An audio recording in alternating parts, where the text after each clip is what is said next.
सारखा थर दिसतं ना. हा दिसतं का इकडे?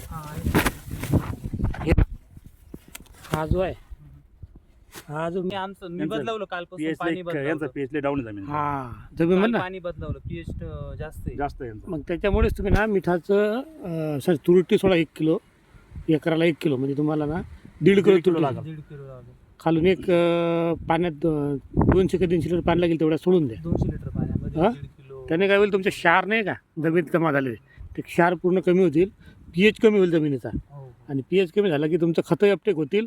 नंतर तुम्ही बॅक्टोकिट सोडा, त्या बॅक्टोकिटचा रिझल्ट एकदम भारी येईल. लय बरं येईल. चालेल. त्याच्यात येतो का साहेब गोमित्रांचा शेंडा काढायचा का? नाही गोमित्र नका नको देऊ ना. देऊ, एवढंच द्या.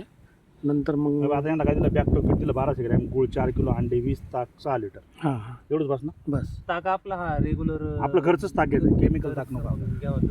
दूध घ्यायचं आणि बनवून घ्यायचं. बनवून घ्या. हां. चालेल. एवढं टाकून लगेच देतो. एवढं टाकून देतो तुम्हाला. हा आता आपला महत्वाचा आहे. हा हातले गरजेचं याच्यात सगळे आपल्याला. तुम्हाला काय करणार फक्त नाही, ग्लुकॉन-डी हे मेडिकल म्हणून घ्यावं लागेल. चालेल ना, घेऊन बाकी सगळं आपल्याला आहे. फेरस तुम्ही दिलं होतं त्याच्यात काय आपण 100 ग्रॅम वापरले. हां, मग ते वापरून घेऊ शकतो आपण. नाही पण तुमच्याकडे फेरस कोणतं होतं? 12% का 6% हे महत्वाचं. बघावं लागेल. हां, मग आपल्याला सध्या 12% लागतो. हा बा इथपर्यंत मुळं आल्या, इथं काही दिसत नाही पांढरं. पण इथं फास्ट झाली. इथं जर अन्नद्रव्य नसलं ना जर बरं का, तुमचं इथं जर पडलं आणि इथं जर काहीच नसलं तर ते कपटे कुठून करणार?